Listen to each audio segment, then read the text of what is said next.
Hey guys, James here from TCG University, coming back at you with another deck profile. Today I'm going to be showing you my Raiden deck. I played this during the Campus Championship, so make sure to check those out. If you want to check them live, you can go to patreon.com, subscribe at that $1 level, and you'll get access to those, get all of our content live, our podcasts, our Campus Championships, which we do record around 6 p.m. on Tuesdays, so make sure to check those out. Make sure to check out the other videos in the playlist for this deck profile as well, along with all of the matches that it participated in.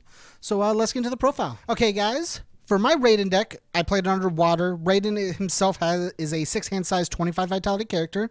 He has 3 once per turn abilities. E, destroy 1 foundation. Your opponent must play a non-attack card as their Nyx form this turn or pass. E, destroy a foundation. You add the top card of your deck to your momentum. And then E, if you have 6 or fewer foundations, you get to ready 3 of them, which is a very, ready 3 of them up. If, it's always very good to try and stay in that 6 foundation range. He works really well with Killick stuff. He works really well with it's Killick himself. I guess this is another killer card. I forgot this was a killer card. And I've been kind of using a bunch of other people's things to kind of make him very flowy. So my deck is actually more of a combo deck. So we'll go into the combo first. Then one of the main cards you gotta know about is Let's Party. Let's Party does most of the heavy lifting in this deck. Let's Party is a 5 control, 1 check, so you have to watch out for the 1, which is why readying 3 things is very good in our deck. It's a 6 low for 6 with a 1 low block. Has weapon on it, which is very key to this. And then E, discard the top 4 cards of your deck. You can search your deck for 1 card and add it to your hand, and then you remove 1 card from your hand from the game. You don't have to show your opponent what you add, which is very cool. That was one of the updates to the LGR, or I guess one of the people learned when reading the LGR. Because you take it from a private zone to another private zone. You don't have to reveal what it is. So you can always add without having to show your opponent. One of the main cards, I'm going to keep this right here for right now since we're still talking about it. One of the main cards we add for our deck is 4 Suffer My Bloodlust. So the way the deck works is you use Let's Party, mill your 4 out of Suffer My Bloodlust. Suffer My Bloodlust is a 4/5 with a 1 high block that says, respond after your safe or weapon attack resolves. You can add it to your hand and then lose vitality equal to its printed difficulty. So we would pay 5 vitality, add this back to our hand, and then the next attack we play this turn gets -2 difficulty plus 2 damage, making this a 6 for 8 if we want to play it again, and only a 3 diff, or plus this stays in the card pool, so it's like a 4 diff, which isn't too bad. One of the ways we do after that is, so I'm going to keep this here so we can also see that, is one of the other cards we add is Covert Intent. I'm only playing 2 of this, mainly because we were trying to share cards in between, and we don't want people to have no card, not be able to play the cards they wanted for their cool combo decks like mine. It's a 5/1 with a no block. It ignores progressive difficulty when you play it, which is very sick. And then the ability on it is our discard momentum after your attack resolves. Both players will clear their card pools and then draw cards equal to the number of cards they discard from their card pool. So basically the combo of the deck is I'm going to Let's Party. I'll mill my 4, add this. I'll play this and add this back to my hand. I'll play it again. I'll mill 4, add this to my hand. It resolved. I'll play it again and do this. Cool. I'll play the Let's Party. I'll now ready my things with Raiden, or if I had to ready them here, or like, depending on however it works, you can figure out the play lines. So you play your Let's Party again. You now mill your 4 to add the Covert Intent. And then you destroy 1 of your face downs with Raiden to add the top card of your deck to your momentum. And then, after this resolves, play this on a 5, discarding the momentum you played with Raiden, to then clear your card pool and draw 4 more cards, leaving you with a whole hand of more things to do. You can either keep going in because you rated everything when you played your last Let's Party or whatnot.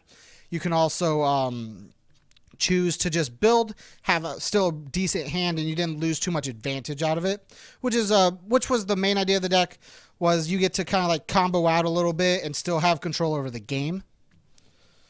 So then we'll go into Raiden's second half. So like we had this cool combo, which is kind of what I built the deck around, but sometimes you don't get to draw the pieces, or your opponent has some counters to the pieces. You have to work around it. So one of the main things I focused on as well is really staying inside Raiden's 6 foundation range, how to get in and out of it, abusing it a little bit. So some of the cards we'll get into are more built around that. We'll start with Yuga. All of the cards in our deck are weapon outside of 1. It is a charge. The other cards are just a charge and a slam, so we won't use it we won't be able to combo as easily with it. But Kali Yuga is a 3/6 with a 2 mid block that says if we have 6 or less foundations, we can add a safer weapon attack from our card pool to our hand. So we're able to like pick up Let's Party again. We're able to pick up the next attack, which I'm talking about, which is probably the main attack we'll pick up a lot. And then the other ability just prevents our opponent from trying to mess with our staging area, which is also very good. So on to the card I was talking about, which is Forbidden Moonset. I only currently have 3 of these, or I would have actually played 4. I think this card's nuts. It's a 5/3 with that's a 3 high for 6 with a 2 high block. Has both safe and weapon. It's built to play with Kali Yuga. It really is. It's both a Killix cards. You can make it lose safe to give it powerful 5, which is very cool. We give an automatic momentum with Raiden, so built in 11 damage right here. But then we also have its other ability, which is we can add one of our opponent's foundations to their momentum, and then add 1 card from our hand to our momentum, but only playable if we can only play that last half. So we can only add to our momentum if we have 6 or less foundations, which most of the time we will just because Raiden himself wants to play in that range. So I built the deck in that style as well, is to kind of like play this little back and forth game. So we can debuild our opponent, give ourselves more momentum, use that momentum to try and maybe kill them, or just hold it to try and do cool combo things with like Covert Intent, or I think I have a couple of defensive pieces that also use that momentum. Next, we'll talk about another attack we're playing that plays into this, which is the one attack that's not a weapon, which is Electric Fly. Electric Fly is a 5/3, 5 mid for 4, that if we have 6 or fewer foundations, gets 4 damage and gives our next attack 4 damage. So we play another card in our deck that requires this to be the second attack in our card pool if we ever want to play this card during the same turn as it. So we always have to play 1 card and then play this, but that makes that other attack very big, which is also very nice for us. But other than that, you play this card first. This is a 5 mid for 8. You play your second attack. It gets plus 4 damage. Like if you play the Moonset next, it becomes a 3 for 10 at just the start of the step, which is nuts. The next card we'll talk about, which I think worked very well with the intent of how I wanted it to work, which is Destiny Awakened. We're mainly playing this for the ability of R destroy 1 foundation. After this card is added to your staging area, you can gain 3 vitality. One of the ways we try to, sometimes you have to kind of like build later in the game, or because we take vitality from our Suffer the Bloodlust. We kind of go very low in health. So one of the ways we get around this is we build destinies into our staging area and then just get rid of them.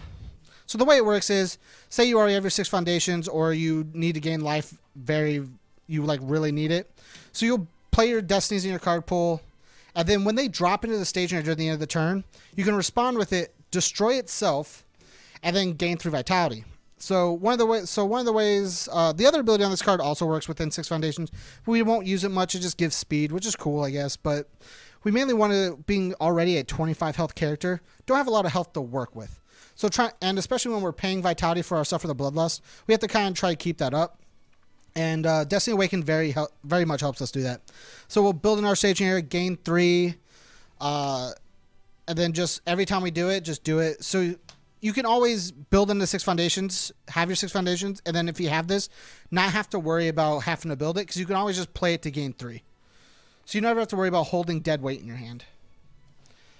And then the last card that directly interacts with us having 6 or less foundations is Sealer of Evil. Sealer of Evil is a 2/5, 2 mid block that has 2 abilities that we can very easily play, which is E-Commit. You get to seal one of your opponent's evil foundations. And then E-Commit, this deck gets -1 damage. And then if we have 6 or fewer foundations, it gets an additional -2 damage. So it's basically a commit for -3. And then Raiden can ready it to give another attack later -3 as well, which is very, very good. One of the next steps is sometimes you have to build beyond your 6 foundations. And so the next step is the cards we play that kind of manipulate or play with Raiden to try and either get back down to that 6 range or play along with Raiden's other abilities. So the first one is this attack, Dirty Bow. Dirty Bow is a 4 low for 6 that is a 1 low block, breaker 2 safe weapon attack. We can destroy 1 foundation and give our next attack -2 difficulty, +2 damage. It's basically another copy of Suffer My Bloodlust's second half of the ability, which is pretty cool. It has breaker 2, so it's very good on defense. It destroys a foundation, so we can drop into our 6 foundation range, which is where Raiden wants to play. So it just does all the things we want it to do. We are playing 3 God of Thunder. This card just allows us to destroy foundations to ready other things, try and push us into that 6 foundation range, and then allow Raiden to do his stuff. So that way we're allowed to build further than that and then come back into it. Then there's just no reason not to play 4 of this in Raiden. It's ageless and wise. We get to play this. The first ability is the reason everyone plays in their deck. It's a 1/5 too low spam that says you just negate destruction on your side of the field, which is great. But the other ability that normally you don't play because you're not Raiden is E commit. This tech is -3 speed. -3 speed is a lot, especially when it's just free almost. Raiden says, "Oh, commit this, give it -3 speed." Oh, Raiden already it, and you don't lose. You basically just committed for nothing, which is nuts. And then one of the cards that I think worked out very well is Future Poolside Date. Future Poolside Date is a 1/5 with a no block. Has the E discard pile, gain 2 vitality, only playable if this is the top card of your discard pile. The reason this matters is because we destroy for 2 of our abilities. We can have this in our staging area because it's a nice spam. We can also use this other ability to discard a card to give -speed, which is also cool. It's playable while committed. It's all neat. But the other 2 abilities of our character destroy foundation. So we can destroy this, place it on the top of our discard pile, force gain momentum with Raiden, and then for the foreseeable turn, just gain 2 life every single attack. Just gain life, gain life. And then with things like, lost it. With things like Sealer of Evil, we give -damage. We have other cards later that give -damage. We can also just destroy it to gain 2 life and then force them to play a non-attack card. There's a lot of possibilities, and then sometimes if your opponent just can't get through you gaining 2 life every attack, you just live. Next, we'll talk about 2 cards that work with our gaining momentum, which is Mutual Respect. Mutual Respect says discard momentum. Both players only get 1 more enhance. It basically means if your opponent is one of those decks that just like to play a bunch of enhances to do some really cool stuff, you kind of just stop them. Or if your opponent likes to do a bunch of stuff on defense and you don't do a lot on defense, you can just stop them as well. And then we have Sweet Nothing. Sweet Nothing says you can destroy to discard momentum.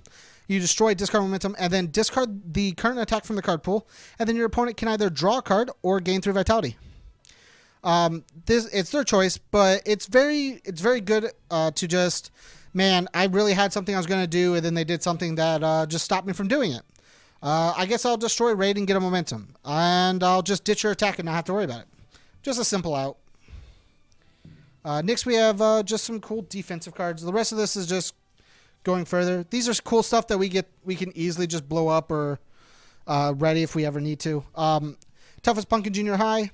It's just flip before we take damage, reduce it by 3. Extend our 25 life just a little bit. And then we don't get to play things like Keiko's or whatnot, so we play 4 Journey West. Journey West is a 2/5/3 low block that says E flip. If this attack is not blocked, your opponent's next attack gets +2 difficulty. Meaning we can force our opponent to play a non-attack card and then give their next attack +2 difficulty anyways, which is nuts. And then the last card I mentioned earlier, the last attack in our deck that combos with everything else in our deck is Exploding Flame Roar. Exploding Flame Roar is a 4/3, 4 mid for 6. It's a weapon combo with a weapon and then an attack, which is why you have to play the Electric Fly second. Combo E, this attack gets 6 damage, and you can add 1 weapon card from your card pool to your staging area face down. Or Combo E, this attack gains stun 2, and you can add 1 combo attack from your card pool to your staging area face down. This just really allows us to either push damage or basically kind of just build, extend some of our combos. You can add things in, play more things. It's a very easy thing to have a few attacks in hand and then use like Let's Party to search for this, have 1 more attack, and then have a cool combo to go with it. Just helps push some damage sometimes. On to just support cards. We have 1, a Sun's Love. Sun's Love we basically play for the E commit, draw a card. First form commit, sorry, not E. First form commit, draw a card, and then our opponent can let us draw 1 more card at the cost of them gaining momentum. Most of the time your opponent will not. You're just plus +1 hand sizing. Being a 7/25 is pretty good. 2 Honky Tonk. E flip. If the top card of our discard pile is a foundation, we can add it to our staging area. Committed. We basically just kind of like flip this. If we don't add anything we care about, we can just destroy it with Raiden and force our opponent to have to deal with it. We can run through our hand a lot because sometimes you have to, because of the way the combo works, you run out of cards in your hand. So we have Solemn Exorcism. Solemn Exorcism is a 1/5, 2 high block that gains Breaker 2 against a weapon attack when it blocks, has weapon on its own, and then E commit. If you have no cards in your hand, draw 1 card. The reason I mentioned that this has weapon and it matters is because of Exploding Flame Roar. We can play this foundation, play any attacks, say like Electric Fly. If we only have this and Electric Fly and Exploding Flame Roar, we can play this, play the Electric Fly, play the Exploding Flame Roar, and still get to do the cool combo. It's the only reason I mentioned that head weapon. And then the last two, we do play 6 1-checks. So we're playing Proudnose. It's a 1/5 of the 3 mid block. This ability is not the correct ability right now. I believe it's R destroy. It's R destroy or R remove. I don't believe it's no longer flip. Discard 1 momentum. After you check a 1, recheck. That's basically the main part of the deck. I don't remember if it says destroy, flip, or remove, but it's definitely discard 1 momentum. After you check a 1, recheck. So when we check our 1, we can force a recheck just to make sure we don't want our turn to end. We just don't. So sometimes you have to risk running into those 1s, which is also why having that 1 momentum with Raiden is very good as well. Thanks again for checking out the profile, guys. If you liked the video, make sure to let us know down below. If you want to check out the other profiles, like this Raiden deck, just check out the rest of the playlist. If you like them, if you want to check out the matches, go ahead and do that. Check out the other matches as well. If you want to watch the content live, we are always recording around 6 p.m. on Tuesdays on Twitch, so make sure to check that out. If you want to watch other content live, you can go to patreon.com, go to the $1 level, and if you subscribe there, you get to see all of our content live, all the White Schwartz podcast, Magic podcast, Final Fantasy, UniVersus. You can see all that content live, along with our campus championship. You get access to our Discord. There's a lot of cool stuff out there, guys. You can get involved with us, so make sure to check those out. As always, guys, stay learned.